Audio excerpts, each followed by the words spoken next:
અમદાવાદમાં બ્રિજ નિર્માણના ઠેર ઠેર થઈ રહેલા કામો મંથર ગતિએ ચાલી રહ્યા છે। વસ્ત્રાપુર રેલવે બ્રિજનું વર્ષ 2022થી શરૂ થયેલું કામ હજુ સુધી પૂરું નથી થયું। 78 કરોડના ખર્ચે બની રહેલા ફ્લાયઓવરનું કામ 77% પૂર્ણ થયું છે। મકરબા રેલવે ફ્લાયઓવરનું પણ 2022થી કામ ચાલુ છે। સંકલનનો અભાવ, ડિઝાઇનમાં ફેરફાર અને 2 વખત બદલી ડેડલાઇન, ટ્રાફિકની સમસ્યા દૂર કરવા માટે આ ફ્લાયઓવર બની રહ્યા છે। નવા વાડજ સર્કલ પર બ્રિજ નિર્માણ કામગીરીને લીધે પણ ટ્રાફિક સમસ્યા સર્જાઈ છે। સત્તાધાર ક્રોસ રોડ પર બ્રિજનું નિર્માણ કાર્ય 84% જેટલું પૂર્ણ થયું છે। બ્રિજનું કામ સમયસર પૂર્ણ થશે કે કેમ તે પણ એક મોટો સવાલ છે। મહત્વનું છે કે અમદાવાદ મહાનગરપાલિકા દ્વારા શહેરમાં ટ્રાફિકની સમસ્યાને નિવારવા માટે જુદા જુદા વિસ્તારોમાં ફ્લાયઓવર અને અંડરપાસ બનાવવાની જાહેરાતો કરી છે અને કામગીરી સોંપાતા શરૂ પણ થઈ। જો કે વર્ષ 2022થી બની રહેલા ઓવરબ્રિજ હજુ પણ નિર્માણાધીન જોવા મળી રહ્યા છે। કામગીરીમાં વિઘ્ન તરીકે સંકલનનો અભાવ, ડિઝાઇનમાં ફેરફાર વગેરે કારણો જવાબદાર છે, પરંતુ કરોડો રૂપિયાના ખર્ચે બની રહેલા બ્રિજની કામગીરીના લીધે જ છેલ્લા ઘણા સમયથી સ્થાનિકો ટ્રાફિક સમસ્યાથી પીડાઈ રહ્યા છે। ત્યારે જલ્દીથી બ્રિજની કામગીરી પૂર્ણ થાય તેવી સ્થાનિકોની માંગ છે।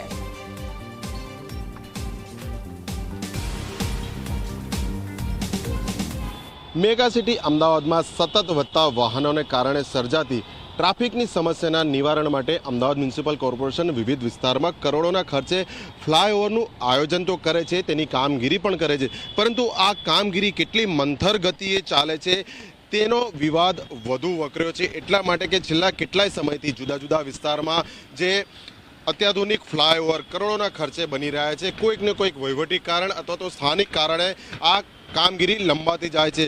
હાલમાં આપ જે આ દ્રશ્ય જોઈ રહ્યા છો તે સત્તાધાર ફ્લાયઓવર છે। લગભગ 102 કરોડના ખર્ચે આ ફ્લાયઓવરની કામગીરી વર્ષ 2022માં શરૂ થઈ હતી અને વર્ષ 2025નું વર્ષ પૂર્ણ થવા આવ્યું છે। 3 વર્ષનો સમય થવા આવ્યો, તેમ છતાં હજી કેટલીય કામગીરી આ ફ્લાયઓવરની બાકી છે। આ એક જ ફ્લાયઓવર નહીં, વસ્ત્રાપુર રેલવે સ્ટેશન એટલે કે વેજલપુર વિસ્તારમાં આવેલો બુટ ભવાની ફ્લાયઓવર હોય કે નજીકમાં આવેલો મકરબા ફ્લાયઓવર હોય, નરોડામાં પણ બની રહેલો જે ગેલેક્સી ફ્લાયઓવર છે તેમાં પણ આ જ જુદા જુદા કારણો છે કે જે ડેડલાઇન હતી તે ક્યારની પૂરી થઈ ગઈ છે અને જુદા જુદા કારણોસર જે ડેડલાઇન છે તે લંબાઈ રહી છે। એટલે પ્રશ્ન એ જ થાય છે કે વહીવટી કારણ તો અલગ વિષય વસ્તુ છે, પણ કોન્ટ્રાક્ટરની બેદરકારી, તેની ધીમી કામગીરીના કારણે પણ જો આ કામગીરી લંબાતી હોય તો તંત્ર દ્વારા, તેના શાસકો દ્વારા શા માટે કોન્ટ્રાક્ટરોને પેનલ્ટી કરવામાં નથી આવતી? એટલે સમયાંતરે આ વિવાદ ચકતો આવ્યો છે અને ફરી એકવાર પ્રશ્ન એ જ છે કે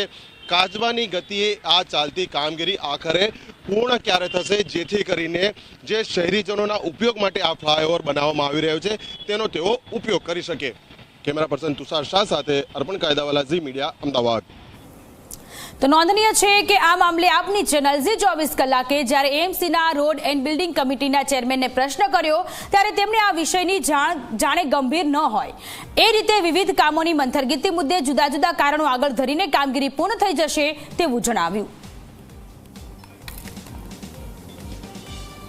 બુટ ભવાની મિલ તમે જો વાત કરીએ તો આપણે ત્યાં બી આપણે યુટિલિટીના કારણે આપણે થોડા લેટ હેડીએ છીએ, પણ અત્યારે કામ ફૂલ પ્રગતિમાં છે।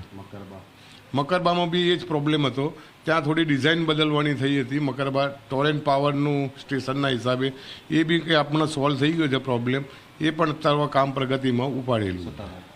સત્તાધાર બ્રિજ ઉપર લગભગ 85% કામ પૂર્ણ થવાના આરે છે અને 24 કલાક હેવી ટ્રાફિકના કારણે એક રોડ પહોળો છે અને એક સને સ્ટેપવાળો રોડ થોડો સાંકડો હોવાના કારણે લગભગ દિવસે કામ નહીં થતું હોવાને કારણે રાત્રિના કામના હિસાબે આપણે એ બ્રિજ બી 87% ઉપરનું કામ પૂર્ણ થવા છે।